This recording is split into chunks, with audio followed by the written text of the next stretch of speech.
Sí, sí, señor, ahí estamos viendo todos muy bien. ¿Me escuchan bien? Sí, también, perfecto. Listo. Doctor, una última pregunta antes de comenzar. Primero, como les decía el doctor Paulo, mi nombre es Luis Correa, soy optómetra desde el año 2007. Tuve la oportunidad de estudiar con el doctor Paulo entre el 2012 y el 2014.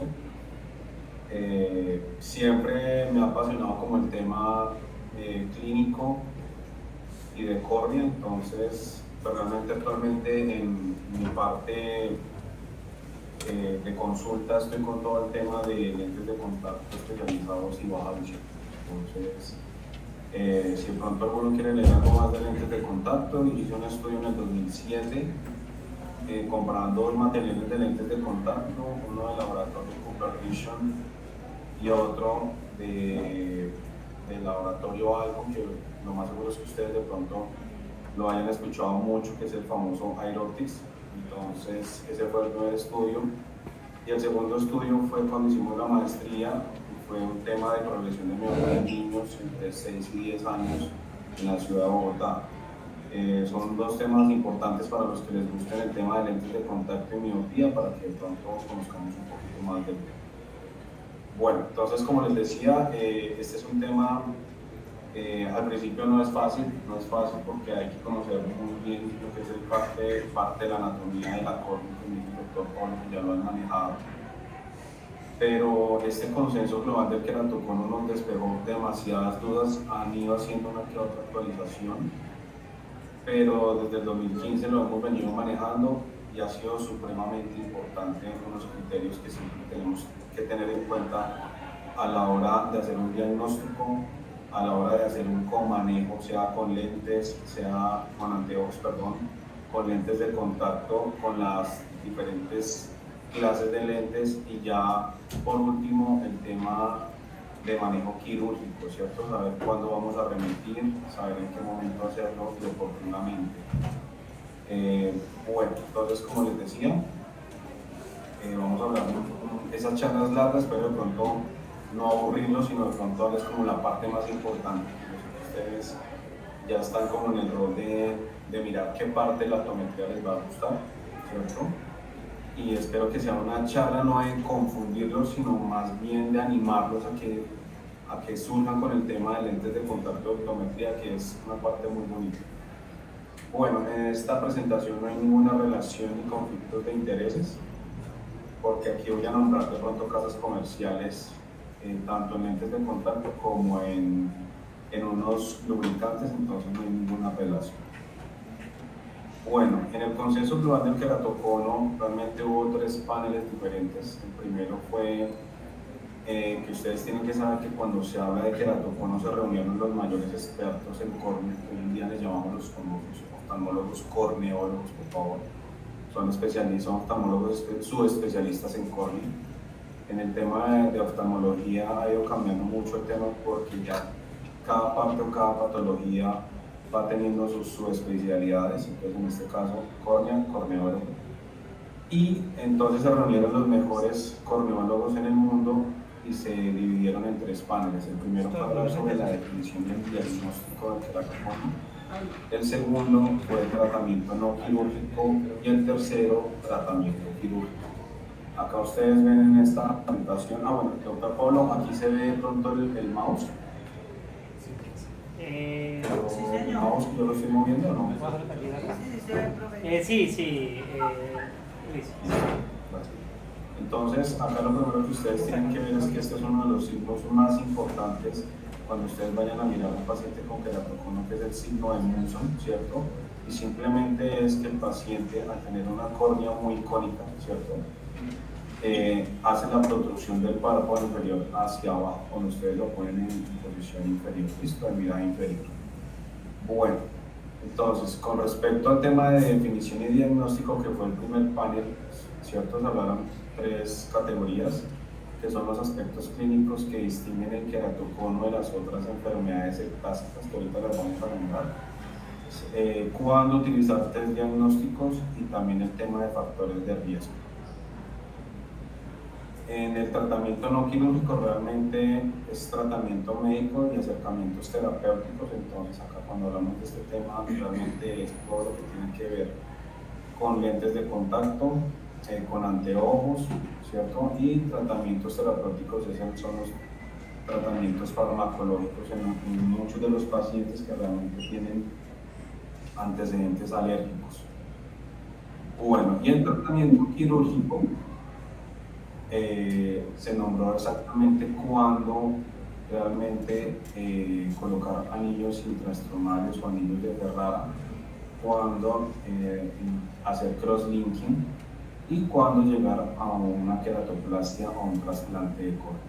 ¿Okay? Esos realmente fueron los tres enfoques del consenso global del queratocono y vamos a hablar un poco resumido. Bueno, esta diapositiva es una diapositiva en honor al doctor Juan Carlos Abad. El doctor Juan Carlos Abad fue una eminencia en córnea, fue durante muchos años el presidente de Pancornea, ¿cierto? Que es la Asociación Panamericana de Oftalmología en Córnea. El doctor, como ustedes lo ven acá, estuvo en el tema de definición y diagnóstico, estuvo de panelista. Desafortunadamente por temas de salud falleció hace exactamente 3 años, pero el doctor Abad era un oftalmólogo corneólogo con su especialidad en la Universidad de Harvard, entonces era muy clínico. Hago también esta salvedad porque le encantaba que participaran los oponentes. Iba siempre a los congresos de optometría, nos incluía siempre en el diagnóstico, nos daba muchos consejos, entonces para nosotros fue un honor que el doctor Juan Carlos haya participado en este consenso global del queratocono. Bueno, cuando ya empezamos a hablar de definición y diagnósticos, entonces primero se habla del tema ectasia. Entonces, pero cuando ya entramos en el tema de un diccionario médico, dice que una ectasia es una dilatación o una distensión de una estructura tubular.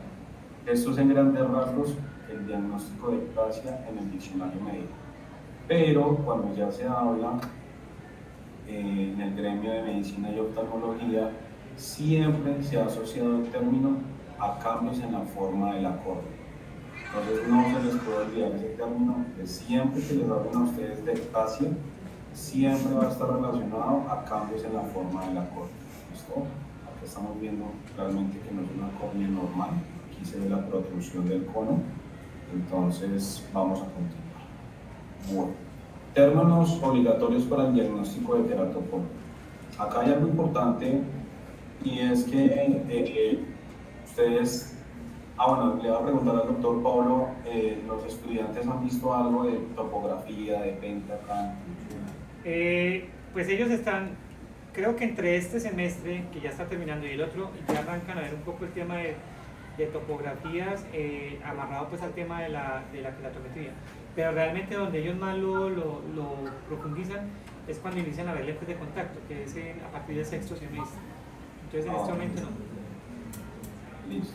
Bueno, pronto voy a tocarlo un poquito por encima, doctor, y estudiantes, porque de pronto como no han entrado en el tema de exámenes especiales, de pronto se pueden confundir un poco. Entonces resulta que cuando se habló de términos obligatorios para diagnóstico de queratocono, siempre se empezó a hablar que hay una ectasia posterior anormal. Entonces, cuando hablamos ya de ectasia, entonces recuerden, adelgazamiento, cambio de córnea, ¿cierto? Pero hay unos cambios o unas curvaturas normales, pero aquí ya dice posterior, ¿cierto? Y en la cara anterior también de la córnea. Lo otro, que hay una distribución del grosor corneal anormal. ¿Qué quiere decir eso? Que el grosor de la córnea, ¿cierto? No va a ser regular. Y aparte va a un adelgazamiento corneal clínico no inflamatorio.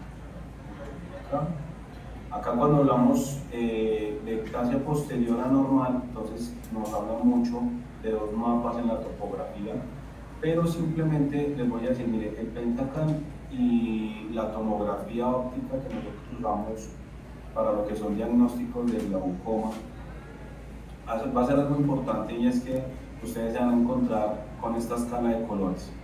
La escala de colores verde, amarilla y roja, ¿cierto? Entonces, siempre en todo lo que es OCT también para diagnóstico de glaucoma, y en este Pentagram, por ejemplo, en este que es un mapa que se llama Belín Ambrosio Diagnóstico, siempre lo que esté en verde va a ser normal, siempre lo que esté en amarillo va a ser sospecha, y todo lo que esté en rojo nos está confirmando una patología, ¿cierto? Entonces, en este mapa, si nos fijamos en este mapa de elevación frontal, que está acá al final, se hacen dos comparaciones, pero el mapa final y la diferencia que revisamos es esta. En el mapa de elevación frontal está bien, está en verde, ¿cierto? Pero en el mapa de elevación posterior, realmente nos está hablando de que hay una confirmación de queratocono. Acá ustedes lo ven en el patrón. Segundo, distribución del grosor corneal anormal. Acá simplemente se van a ubicar acá, donde dice esta topografía o este pentagrama, acá dice exactamente espesor de la córnea. Y ustedes se van a fijar, ustedes saben que en la parte central de la córnea pues es más delgada, pero cuando ustedes ya empiezan a encontrar, ¿cierto?, que en el centro de la córnea ya está por debajo de 500, si miramos por ejemplo este paciente aquí en esta parte, ¿cierto?, para la central inferior nos habla que ya está en un espesor de 471. Y de hecho, acá nos lo verifica que la posición más delgada del grosor es 469 micras. Entonces aquí ya nos está hablando exactamente que hay una confirmación de que hay una distribución del grosor corneal anormal. Bueno, lo otro, por último, adelgazamiento corneal clínico no inflamatorio. Entonces miren cómo va el grosor de la córnea, ¿cierto? Esto sería lo normal, pero miren de aquí para abajo, acá en esta parte, cómo está ese adelgazamiento corneal importante. ¿Listo? Ya os quiero hacer diferentes correlaciones con astigmatismos altos, con la centípera, con astigmatismos clínicos, ¿cierto? Estrías de Vogt, que es parte de lo que ustedes van a revisar en la literatura de queratocono. Entonces, estos tres mapas o estos tres términos diagnósticos de queratocono son supremamente importantes para su diagnóstico. Bueno, otros términos. Entonces, los otros términos para diagnosticar de queratocono se llaman desórdenes de adelgazamiento de la córnea. Entonces, vamos el primero, que es el queratocono. El segundo es una degeneración marginal pelúcida. El tercero es un queratoglobo. Y el último se llama una ectasia corneal progresiva después de una cirugía renal. Bueno, este mapa es un mapa que creó la Universidad del Pacífico en dirección o el liderazgo del doctor Patrick Caroline y Randy Kojima, que nos hablan pues muy fácil de realmente qué es.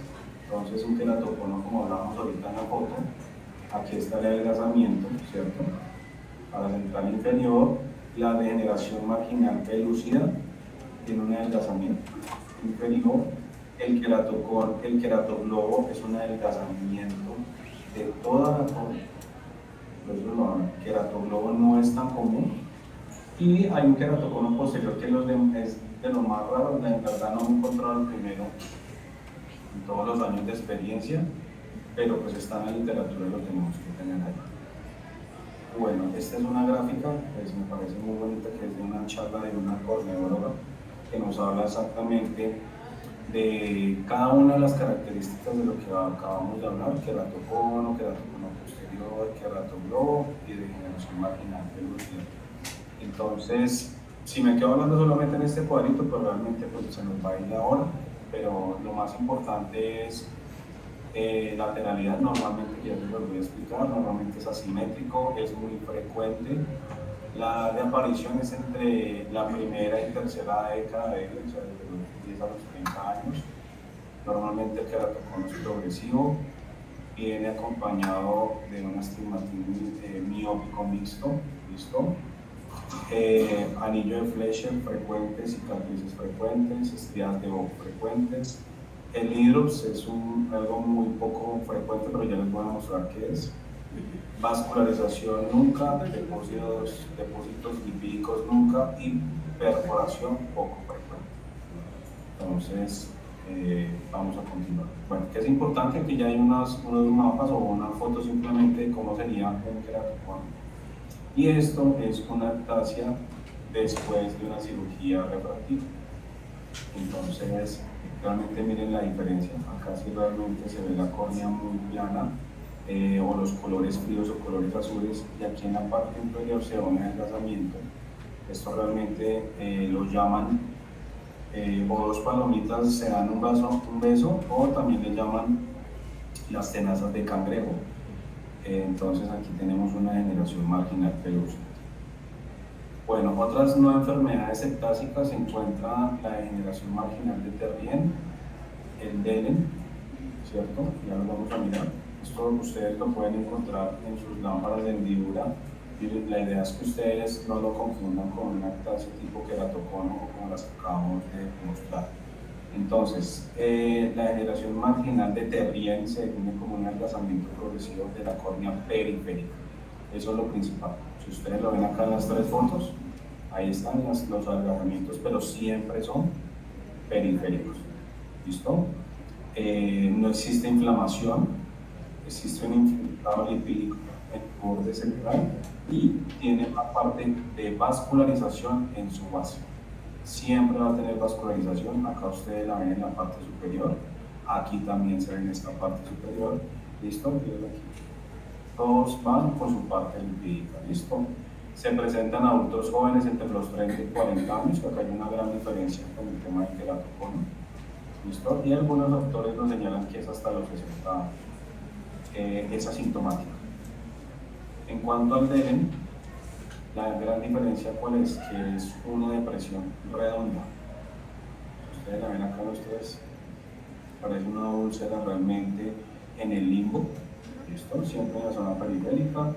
Es un adelgazamiento estromal producido por una desecación local de la córnea. Tiene o suele asociarse a lesiones límbicas, al uso de lentes de contacto rígidos, gas permeables que estén muy descentrados y que realmente se estén alojando en el limbo corneal, ¿cierto? Y a veces pueden presentarse idiopáticamente en pacientes de la tercera edad.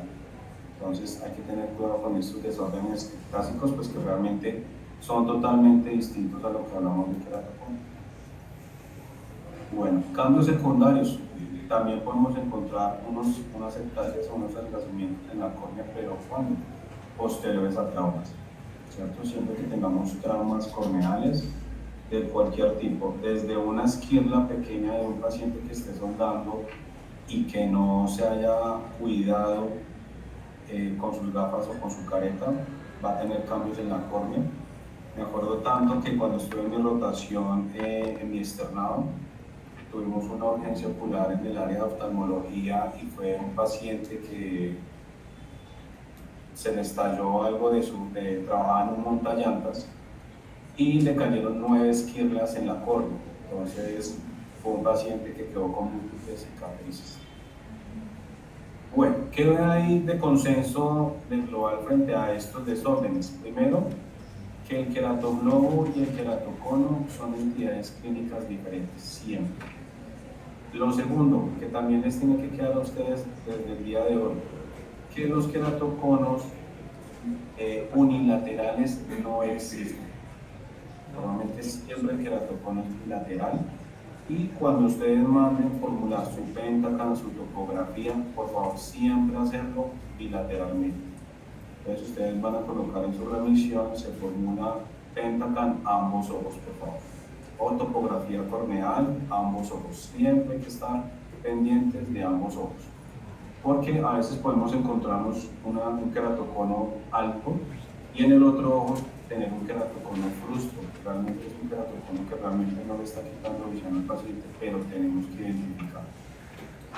Bueno, la localización y el patrón de adelgazamiento son aspectos que distinguen al queratocono de degeneración marginal pelúcida y queratoglobo, que fue realmente lo que hablamos, discúlpenme, en estas entidades. ¿Listo? Cada uno, su adelgazamiento y su posición es totalmente distinta.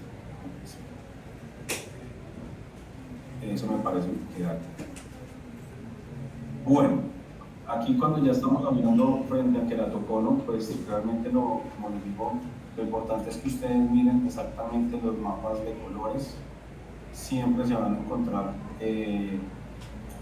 lo que son los límites fríos o planos, que son los colores azules, la parte casi de normalidad, que viene siendo entre los colores verdes, amarillos y máximo naranja, y los límites rojos o calientes o naranjas, que ya nos dice que la córnea es muy curva.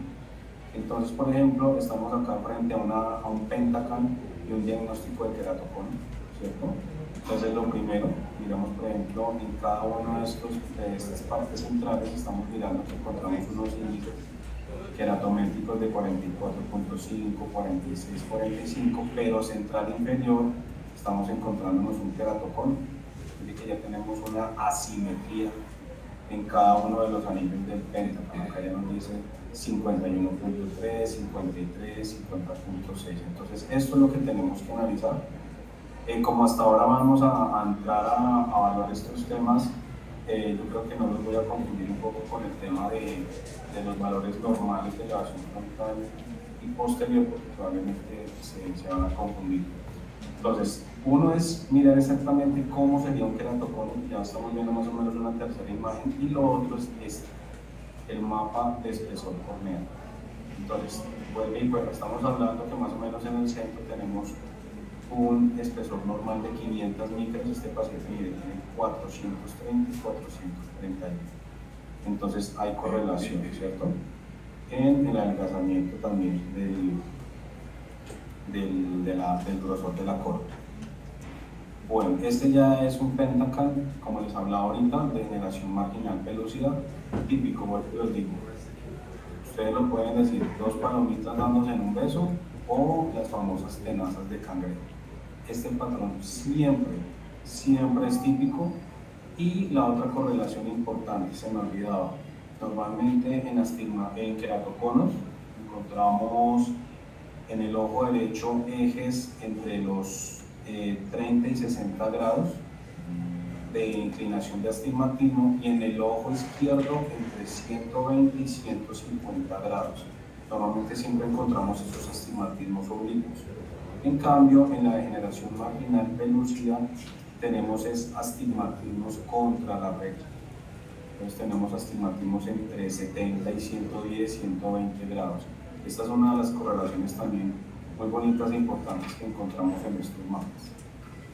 Bueno, acá hay también la topografía, las dos palomitas o las tenazas de cangrejo, y la correlación, como nombramos, en la degeneración marginal pelúcida del adelgazamiento inferior.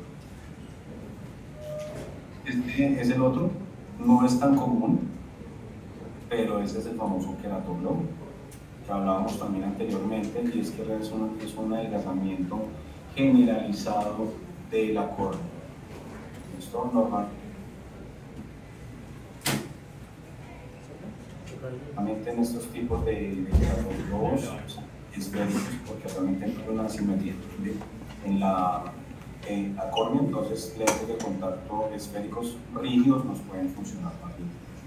Tenemos una foto de un queratoglobo.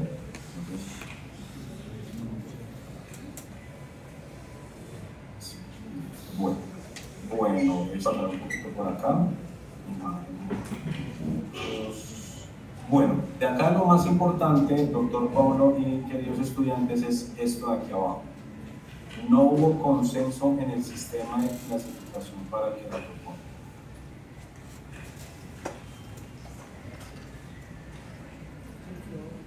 Exactamente, los coordinadores estuvieron de acuerdo con un parámetro de estandarización frente a la clasificación del queratocono.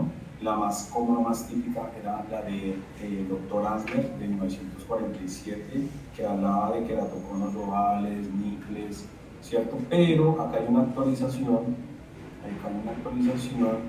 y esta fue en el 2020, ¿cierto? En el 2020 se habló sobre la clasificación Aves de Belin.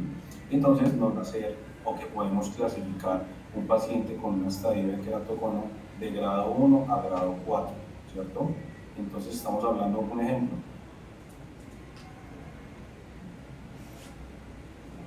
el estadio 1 en un queratocono con punto más curvo de 48 dioptrías, ¿cierto? Con el punto corneal de 450 micras, aún así, miren, con una buena agudeza visual. En un estadio grado 2, queratoconos o parte cónica del cono en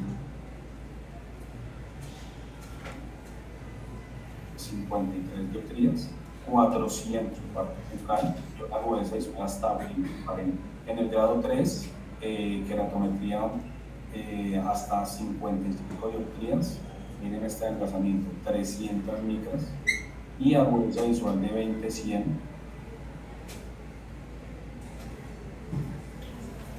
Y en el estadio grado 4 es el mayor, de 55, puede ser igual o menor el espesor de 300 micras y agudeza visual de 20-400 o peor. Entonces esta es una clasificación que ahorita estamos teniendo en cuenta y es la última. Bueno, fotos, acá tenemos una córnea adelgazada como ustedes la ven, aquí se ve cicatrización, miren que la parte normal es así oscurita, pero miren que aquí ya se ven estrías y se ve cicatrización, y aquí ya tiene este paciente implantes de anillos intracorneales. Se pierde la regularidad, acá se pierde la regularidad de la córnea. Este es un paciente, bueno, digamos que es algo parecido. Acá están los anillos en una foto de OCT, el segmento anterior, y aquí están los anillos, acá en diferentes fotos.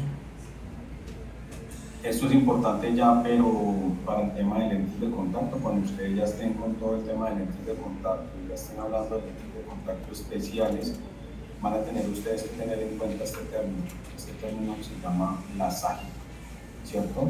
Entonces, este es un estudio muy bonito que hizo la Universidad del Pacífico, porque medía por medio de un OCT de segmento anterior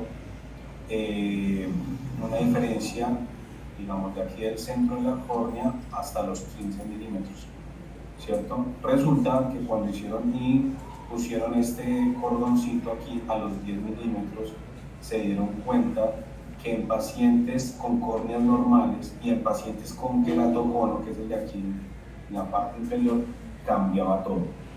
Entonces, cuando hicieron estos métodos de ságita o medidas de ságita, que ustedes los pueden hacer con topógrafos de los actualizados o en Pentacan, que ustedes pueden pedir el mapa sagital, se dieron cuenta, por ejemplo, que estos pacientes tenían una ságita normal, aquí lo dice, de 1743 micras, pero en un paciente con queratocono podía cambiar, ¿cierto? Casi llegar hasta más de 2000 micras en la curvatura de la córnea. Entonces, no se les olvide tocar este tema con su profesor de lentes de contacto, el término que se llama ságita. Bueno, acá lo mismo, por ejemplo, la curvatura, el mapa de la ságita a los 10 milímetros, que va a ser totalmente distinto en este meridiano a este meridiano. Vuelve y vuelve, acá hay otro mapa, así es exactamente, así lo muestra el Pentacan. Entonces ustedes pueden también pedir, cuando formulen los Pentacan, que le miden la altura sagital. Vuelve y vuelve, esta es una córnea, pero acá ya está con tema de cirugía. Acá ya está intervenida la córnea y tiene dos segmentos de anillos intracorneales. Bueno, no hay explicación fisiológica para el queratocono. Hay problemas ambientales, hay problemas biomecánicos, hay problemas genéticos y bioquímicos. Entonces, esto ya lo he nombrado como para no confundirlos. Bueno, ¿qué es importante? La disminución de la agudeza visual mejor corregida con gafas. Entonces ustedes van a tener estos pacientes que cada 6 meses o cada año van a estar diciéndole a ustedes que están viendo cada día peor. Entonces este es un parámetro que ustedes tienen que siempre anotar. Tienen que anotar su agudeza visual basal. La agudeza visual basal es con la agudeza visual con que llegó a su consulta y con cada una de las agudezas visuales que van a tener en sus diferentes controles o consultas trimestrales, semestrales o anuales. ¿Listo? Pero no es necesario si cambia la agudeza visual sin corrección o con corrección para documentar la progresión del queratocono. ¿Por qué? Porque una cosa es que ustedes hayan encontrado un cambio de 0,50, pero vuelvan a hacer la topografía o el Pentacan y está totalmente estable. Entonces, hay que hacer muy bien las mediciones, ¿cierto? En su subjetivo, con los cilindros cruzados, hacer las pruebas ambulatorias cuando vayan a formular anteojos. Factores de riesgo: pacientes con síndrome de Down. Los pacientes con síndrome de Down tienen un hobby y su hobby es frotarse los ojos. Entonces, siempre que tengan estos pacientes con síndrome de Down, siempre revisar muy bien los signos de alerta frente al queratocono. La otra conclusión importantísima es que hay una correlación muy grande de familiares con queratocono. Siempre preguntar la historia clínica familiar. La otra relación importante es la alergia ocular. Siempre preguntar en los antecedentes si son pacientes que han sufrido de asma, rinitis, sinusitis, si han sido operados de adenoides, tubos de ventilación. Entonces, preguntar siempre, por favor, esto. Factores étnicos, pues nos hablan en el consenso global del queratocono que hay pacientes con bastante queratocono en países asiáticos y en árabes. Factores biomecánicos: frotarse los ojos, párpado laxo, atopía, que es la misma alergia, desórdenes de tejido conectivo como el síndrome de Marfan, síndrome de Ehlers-Danlos y amaurosis congénita de Leber. Pues realmente las dos últimas no son entidades tan comunes en nuestro país, pero que hay correlación mundial de que vienen estos síndromes con queratocono. Bueno, ¿cuándo remitir a oftalmología o a córnea? Ustedes pueden encontrarse en pacientes, sea por primera vez, o sea que ustedes le vayan a hacer su seguimiento, pero si ustedes encuentran a un paciente que en 6 meses o un año tiene una progresión importante de menos 0,75 a una dioptría de astigmatismo, siempre va a ser una alerta. Siempre va a ser una alerta. O si ustedes encuentran un queratocono grado 3 o 4 y con esas agudezas visuales tan disminuidas, siempre hay que hacer la revisión de corneólogo. Pacientes que ustedes les puedan llegar con un hidrops corneal. Tengo el caso de un paciente que le está adaptando unos lentes de contacto esclerales.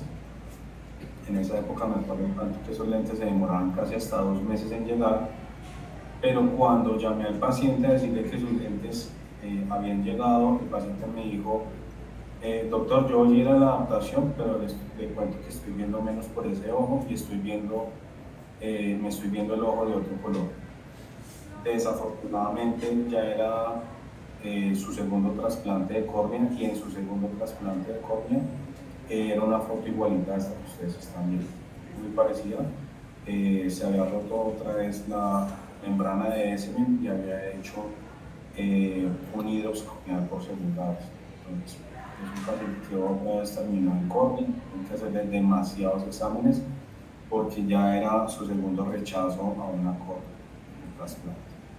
Entonces, siempre importante, siempre mirar la progresión del queratocono en el pentacano, en la topografía, y también la progresión con respecto al astigmatismo en sus formas. Estos son otros ejemplos de hidrops corneal, ¿cierto? Realmente se rompe la membrana de Semen, que es una córnea muy edematizada. Entonces, esto siempre, por favor, a córnea. El síndrome de Ehlers es un poco de caso. Los que están en el tejido conectivo, es ustedes lo más seguros que ya lo vieron en bioquímica, el tejido conectivo es supremamente importante para todas las funciones de los tejidos en el cuerpo. ¿Por qué? Porque realmente es el tejido que está formado por proteínas que brindan el soporte a la piel, a los huesos, a los vasos sanguíneos y otros órganos, ¿cierto? Y afectan todo, mira, la piel, las articulaciones, las paredes de los vasos sanguíneos. Entonces, normalmente son pacientes así, que probablemente uno no los ve acá, normalmente uno los ve realmente por redes sociales. Típicamente se veían mucho trabajando en los circos, realmente eran pacientes que su condición de salud los generaba hacer muchos shows, estirándose en la piel, doblándose las articulaciones. Entonces, en estos pacientes es típico el tema del queratocono, pero como les digo, en Colombia realmente no hay una correlación grande de que existan este tipo de síntomas.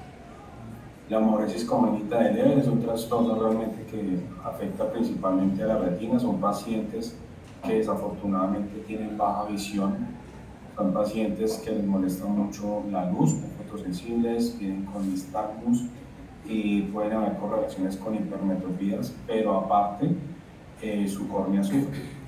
Entonces, imagínense en este paciente que tiene trastorno de retina y tiene trastorno de córnea, entonces tiene baja visión por ambos lados, porque si es un paciente, realmente si ustedes tienen un paciente con queratocono y es un paciente que tiene una gruesa visual 20/400 o menor, pues es un paciente ciego legal, porque no enfoca ni de lejos ni de cerca, entonces hasta que no tenga su corrección óptica, pues no va a poder hacer su trabajo común y corriente. Estas son unas fotos de la amaurosis congénita de Leber. Bueno, en cuanto al tratamiento no quirúrgico, la guía verbal, siempre. Ustedes tienen que enseñarle a los pacientes realmente cómo deben frotarse los ojos y realmente pues no hay una manera, pero me acuerdo tanto en uno de los congresos que el doctor Abad nos decía, ustedes pueden restregárselo, pero lo único que pueden hacer es tocarse en el lagrimal. Donde se pueden frotar es en el lagrimal o en el canto externo, es la única manera. Pueden ponerse en el lubricante de 3 hasta 6 veces en el día, ¿cierto? Medicación tópica antialérgica en pacientes con alérgicos, lubricantes oculares. La mezcla ideal para un tratamiento de conjuntivitis alérgica siempre va a ser un antialérgico y un lubricante, ¿cierto? Y en cuanto al medicamento antialérgico, que sea multiacción, que sea antihistamínico, que estabilice la membrana de los mastocitos y que sea antiinflamatorio. Bueno, otro importante, no hay una correlación importante, no hubo relación, perdón, entre el ojo seco y el queratocono. No hubo relación. Aunque tengo ojo seco y me da el queratocono, no hubo correlación en el consenso global. Y sobre todo pacientes con queratocono, utilizar gotas sin preservantes. ¿Okay? Entonces, estos lubricantes sin preservantes o los mismos medicamentos reducen la irritación y el trauma epitelial comparados con los agentes con conservantes, donde hay evidencias que los conservantes están asociados a irritación y microtrauma epitelial. ¿Listo? Entonces, eso es sumamente importante para que ustedes, hoy en día se está utilizando mucho la letra PF, Preservative Free, entonces, como les digo, acabo de nombrarles unos lubricantes que hay en el mercado aquí en Colombia, está la Grisel, está la Ocudry, la Fresh, está el Frillon PF, está el Sistane HA, está el Umilum PF, ¿listo? Entonces son varias alternativas que ustedes pueden manejar. Con respecto a la otra parte que nos concierne, cuanto a la refracción y corrección óptica, no es tan fácil hacer una refracción en pacientes con queratocono. Realmente nos basamos mucho en el astigmatismo que nos da la queratometría, en la topografía y hacer un muy buen subjetivo. En el congreso de aquí de la clínica Clofán hace 2 meses nos hablaban los corneólogos que un examen muy importante para determinar un diagnóstico de enfermedad temprana de queratocono es la aberrometría. Cuando hagamos las topografías, los topógrafos tienen unos módulos de aberrometría y ahí se puede mirar exactamente cómo está cada uno de sus índices en el aberrómetro. Este es el aberrómetro, ¿cierto? Y hay algunos, de hecho estamos viendo que hoy en día hay unos autorrefractómetros, algunos equipos de ojo seco que lo vienen incluyendo y nos ayuda mucho para el diagnóstico de las aberraciones oculares y típicas en el queratocono. Bueno, decía que utilizar lentes o anteojos progresivos, lentes progresivos en queratocono está contraindicado porque son raramente exitosos. Entonces nos llamó mucho la atención cuando decía esto, probablemente en algún país lo estaban formulando, pero no hay éxito en formular lentes progresivos para queratocono. La rehabilitación visual con lentes de contacto, lo que ustedes tienen que saber es que nunca deben decirle a sus pacientes que un lente de contacto le va a detener la progresión del queratocono. Nunca pueden decirlo, ¿listo? Entonces nunca pueden decir que coloques un lente de contacto que esto le detiene el queratocono. Nunca. Por favor, nunca lo vamos a hacer. También recomiendan no adaptar lentes de contacto cosméticos en queratocono, ¿cierto? Que hay un gran riesgo en la colocación, en microtraumas, el lente se puede desentar mucho, entonces antes la que va a sufrir es la córnea. Bueno, en cuanto al tema de corrección, entonces, importante, si las gafas a ustedes les dan muy buena agudeza visual o les da buena agudeza visual para que el paciente se pueda defender, se deben formular. Lentes de contacto blandos, también estamos encontrando hoy en día que con los lentes de contacto tradicionales de astigmatismo, si hacemos un muy buen cálculo, podemos lograr adaptaciones con éxito, ¿cierto? Lentes rígidos, los permeables se utilizan si fallan los anteojos o los lentes de contacto blandos, ¿ok? Y luego vienen los siguientes diseños, no importa el orden, cada uno puede utilizar el lente de contacto con el que se sienta mejor, con el que se sienta capacitado, con el que sienta que haya tenido su mayor experiencia o éxito, pero todos son muy buenos. Están los lentes híbridos, que en el centro es un lente rígido, pero su borde o su falda son lentes blandos para queratocono, lentes rígidos con diseño para queratocono, que son microlentes. El piggyback, pues que realmente hoy en día se utiliza un poco, que es colocar un lente de contacto blando y encima un lente rígido.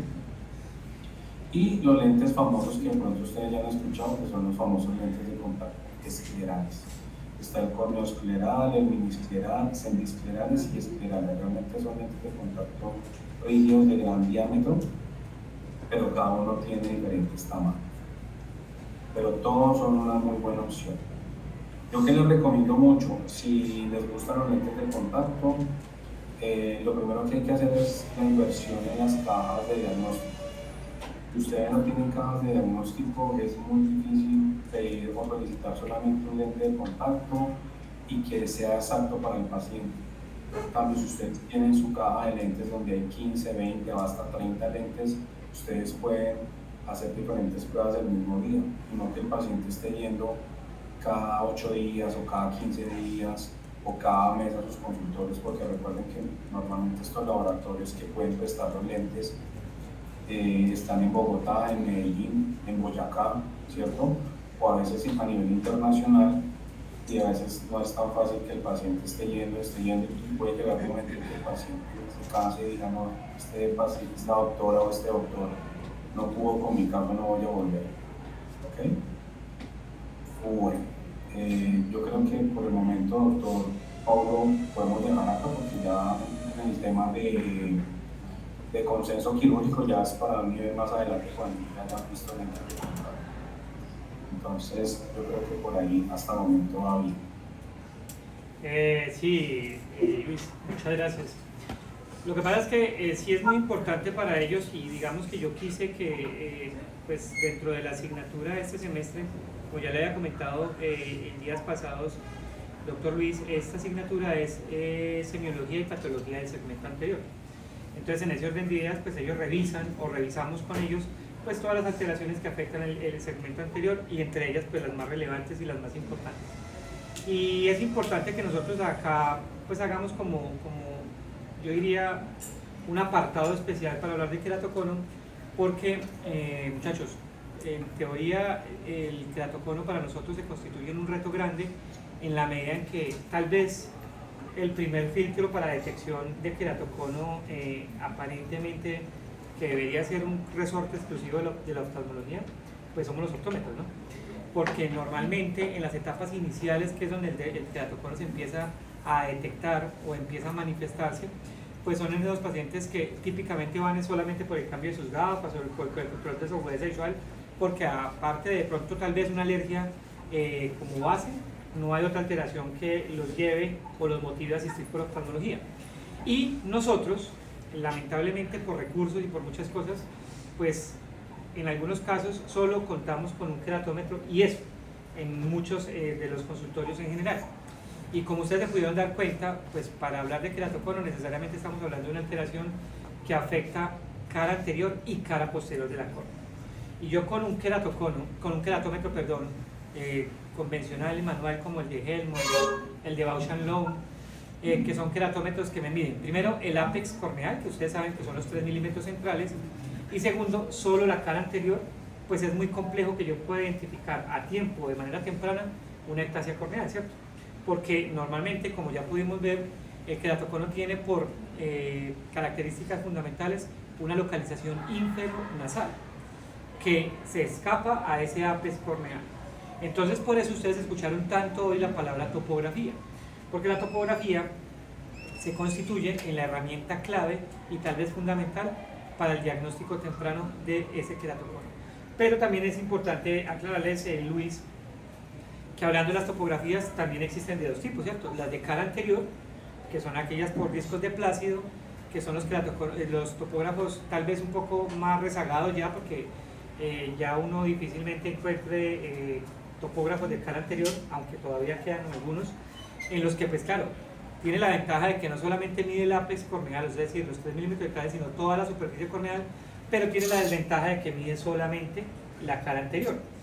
Y como acá estamos hablando de que hace una diferencia significativa de espesores, o sea, la paquimetría, pues necesariamente tendríamos que recurrir a un topógrafo por elevación, cualquiera sea él, el Visionix, el Orscan, el Pentacan, que son topógrafos que por su tecnología pues nos dan la información no solamente de la cara anterior, sino de la cara posterior, porque mi cara anterior o la de mi paciente puede estar tan normal que pasa por desapercibida, cuando la alteración es porque la curvatura de la cara posterior está muy pronunciada, cada vez más cerca a su cara anterior, y ahí es donde podamos estar hablando de una ectasia, ¿cierto?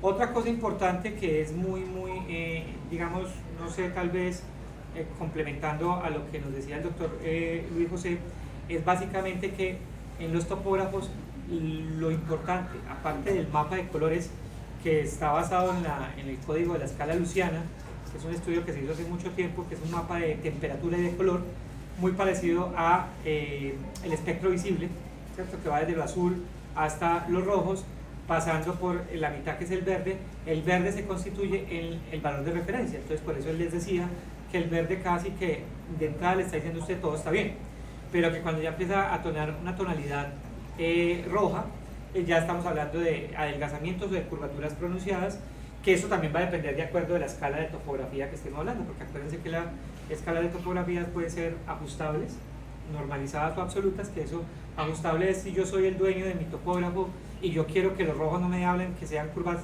pronunciadas sino planas, pues yo lo puedo hacer. Lo que pasa es que eso ya sería más como por el afecto de confundir de pronto a los demás. Entonces, aparte de ese mapa de colores, hay 3 índices importantes o 3 datos importantes que arroja la topografía, que eso sí pueden ustedes desde ahora estar en contacto con eso, y son: 1, la K más plana, que es la misma que arrojaría la queratometría, que es la córnea o la curvatura más plana, que cuando está por encima de 48 dioptrías, como lo hablan ahí, ya se constituye en un factor de riesgo. Y los otros 2 índices importantes, no sé si de pronto ahí coincide el doctor Luis conmigo, aparte pues de todos los demás mapas y toda la más información que da el topógrafo, es el SRI, que es el índice de irregularidad de la superficie, y el SAI, que es el índice de asimetría de la superficie. Entonces, el índice de irregularidad de la superficie, ¿a qué hace referencia? A que esas ajitas que hablaban ahora y que él les mencionaba es el comportamiento que tiene la córnea desde el centro hacia la periferia, donde debe tener una constante de descenso, siendo el centro más curvo y la periferia más plana, haber una constante. Cuando no lo hay, es decir, en el centro es curva, en la media periferia es plana, pero en la periferia vuelve en curva, pues ahí ese índice de irregularidad se me va a ver alterado. Entonces para facilidad de nosotros, pues en la topografía le va a salir en indicador en rojo. Y el otro es el SAI, que es el índice de asimetría de la superficie. Se va a caer, Lucía. Se va a caer. Ya. Entonces el índice de asimetría de la superficie hace referencia a qué tan simétrica es la córnea en los 4 cuadrantes, es decir, en los cuadrantes superiores, en los cuadrantes inferiores, en los cuadrantes nasal y en el cuadrante temporal. Entonces, si yo tengo queratocono o mi paciente tiene queratocono, pues evidentemente esa simetría se va a ver alterada, porque en la parte superior puede estar muy plana y en la parte inferior va a estar muy curva, ¿cierto? Entonces ahí ya de entrada me está diciendo la topografía que estamos frente a un paciente con riesgos. ¿Por qué? Porque tiene la córnea más plana, muy curva, ¿cierto? Por encima de 48, la regularidad de la superficie alterada y la asimetría alterada. Que no sé si el doctor Luis lo recuerda, ese es el índice de Rabinowitz, que es como un código universal para, a través de la topografía, poder diagnosticar un queratocono en el paciente. Ya lo otro son las condiciones clínicas que arroja el queratocono. El signo de Munson positivo, las estrías de Vogt, las sombras en tijera en la retinoscopía, que son muy características, y los astigmatismos oblicuos, como también, exacto, los oblicuos que ya los mencionaba el doctor Luis. Entonces, ahí pues nosotros ya estamos frente a un dato importante y frente a un reto también importante, pues porque no solamente es adaptar los lentes de contacto, prescribir la corrección óptica en los pacientes, sino diagnosticar de manera oportuna a un paciente con topografía. Y por último, un dato importante con respecto al queratocono.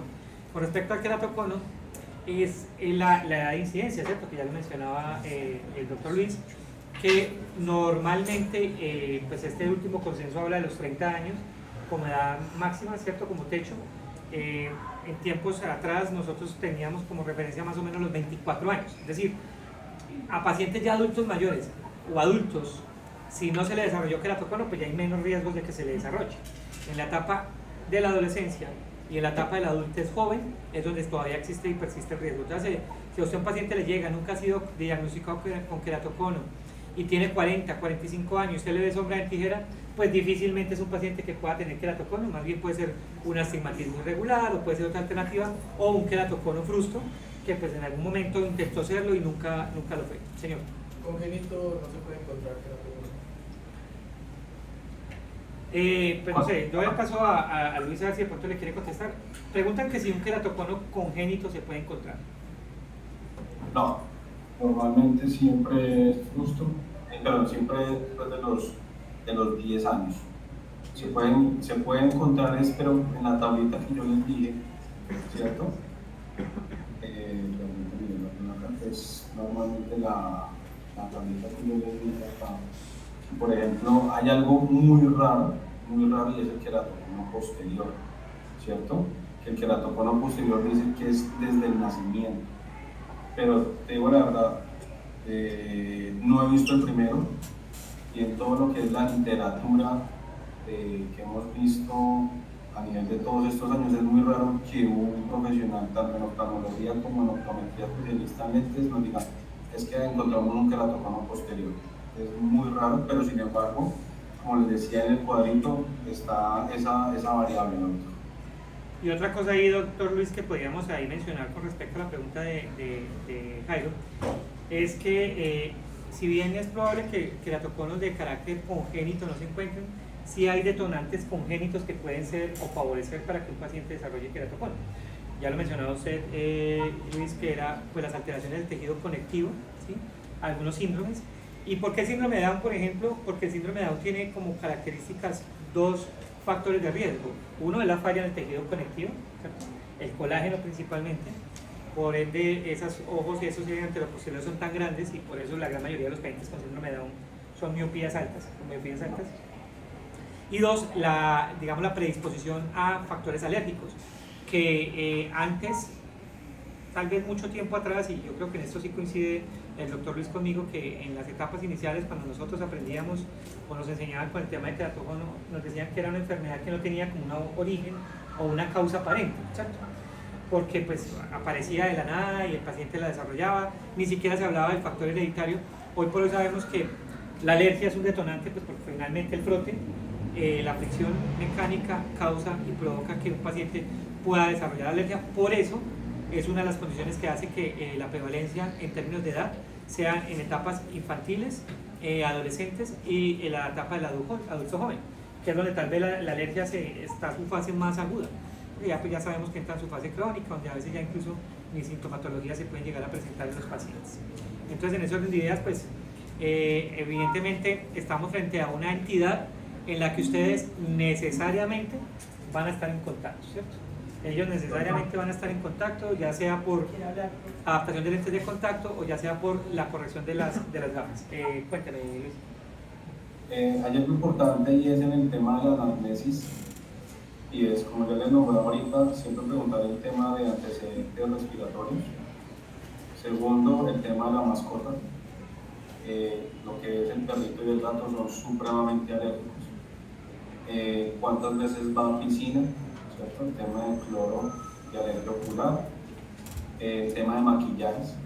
Hoy en día también estamos en los congresos de oftalmología, se está hablando mucho el tema de maquillajes, la cantidad de complicaciones que pueden estar generando, las pestañas, los pegamentos, o sea, hay mucho que nos estamos encontrando y por ejemplo hoy en día ya nos estamos encontrando mucho las niñas entre 10 y 15 años que están utilizando demasiado maquillaje. Entonces, eso también es importante. Si ustedes ven a un paciente, a una niña que ya está utilizando base, pestañina, hay que preguntarle si cuando se la pone le arde, le rasca, porque si es una paciente pues, que quiere seguirse maquillando, pero si se pone una marca y le genera estos signos de alergia, hay que decirle efectivamente o que lo suspenda o que cambie de marca, ¿cierto? De muy buena manera, con muy buena educación, pero siempre es el tema de factores de riesgo. Lo otro que decía el doctor Paul ahorita exactamente, después de los 30 años es muy raro encontrar una protección de queratocono, porque realmente la córnea tiende a endurecerse después de los 33-35 años, aunque aquí en la ciudad de Medellín me he encontrado 3 pacientes de mayores de 60 años operados con anillos, les encontraron una progresión en su ectasia, pero eran pacientes que estaban muy alérgicos. Entonces hubo unos oftalmólogos que decidieron poner unos anillos para detener un poco esto. Es muy raro el caso, como les explicaba el doctor Paul ahorita, pero a veces, como dicen por ahí, nos encontramos mucha creatividad en el tema quirúrgico. Bueno, sí, señor. ¿Qué más preguntas? Sí, aquí hay una... Creo que los tratamientos no quirúrgicos, ¿qué porcentaje de recuperación o de regresión en la normal? Creo que ya lo mencionaba el doctor Luis, pero le cuento a Luis, pregunta que en los tratamientos no quirúrgicos, ¿qué porcentaje de éxito hay o de progresión o de regresión de la patología hay? Bueno, primero que todo, como te digo, el éxito más importante es que el paciente no se frote. O sea, esa tiene que ser la guía verbal. Acá, como ya ustedes lo están viendo, lo más importante es que ustedes le digan esto al paciente. Miren, usted se tiene que frotar los ojos así, siempre así. Eso nos lo explicaba el doctor acá o aquí, ¿cierto? Pero hay pacientes que dicen, no, es que yo me hago aquí, no. Siempre tiene que ser al nivel del lagrimal o siempre tiene que ser al nivel de los campos externos. ¿Okay? Y como les decía, ustedes pueden utilizar los lubricantes. En cuanto a la tasa de éxito, es buena siempre y cuando, como les digo, el paciente no se frote. Hay pacientes que mejoran mucho con las gafitas de un lente de contacto, desde que sea, bueno, las 3 funciones del lente de contacto son claras: que el paciente vea bien, que el paciente lo sienta cómodo y que el paciente no se interfiera con la salud ocular. No se les puede olvidar esas 3 funciones de los lentes de contacto. Pero si un paciente tiene un lente de contacto y no es cómodo, pues el paciente no se lo va a tolerar. Por eso hoy en día ya tenemos lentes de contacto blandos para queratocono y tienen una tasa de éxito muy buena. Los lentes de contacto esclerales, se manejan con una solución salina. Hoy en día ya se utilizan estas chupitas, que son las chupitas de colocar y quitar, ¿cierto? Entonces ya no tienen que manipularse tanto el ojito con los dedos. Eso poco a poco lo van a ir viendo, pero esta es una parte muy bonita de la optometría para que ustedes dejen la monotonía de las gafas.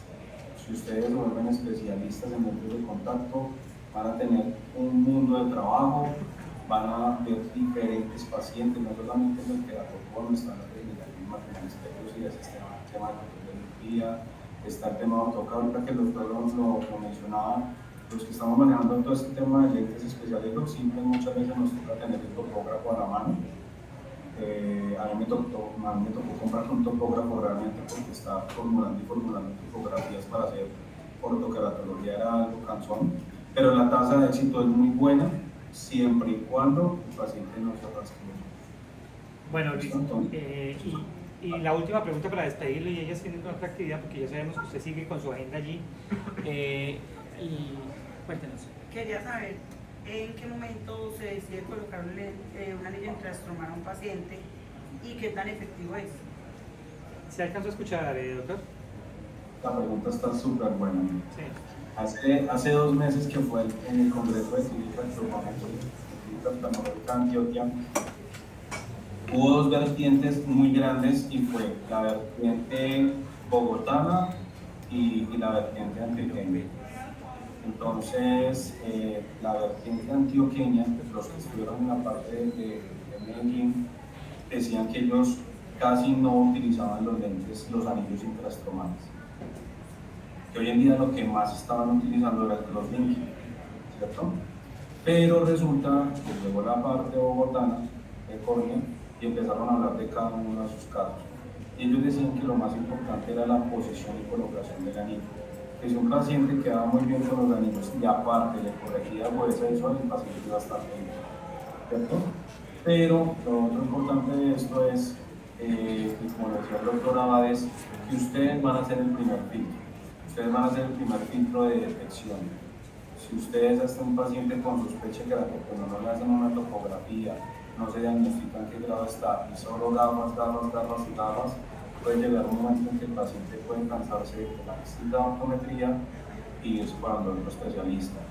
Entonces eso realmente es como lo más que ustedes encuentran un niño con queratocono, es preferible que primero lo vea el corneólogo antes de, y pues podemos mandar una gafita como les decía, pero si a los 6 meses o al año ustedes ya encuentran un cambio de 0,75 a una miopía en el astigmatismo, hagan la remisión oportuna.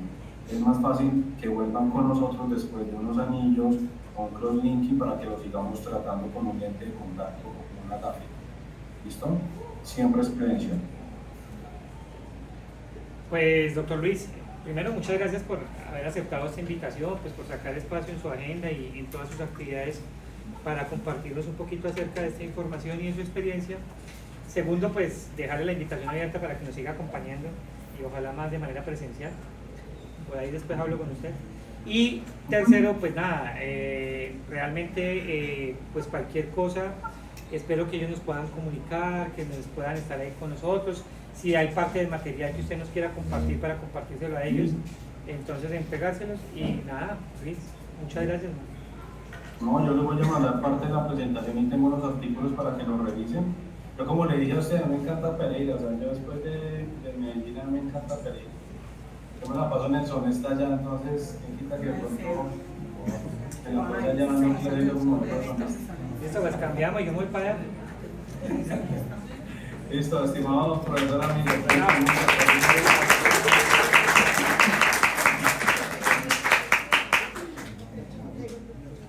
Bueno, y vamos a darle paso a las compañeras que tienen algo para mostrarles.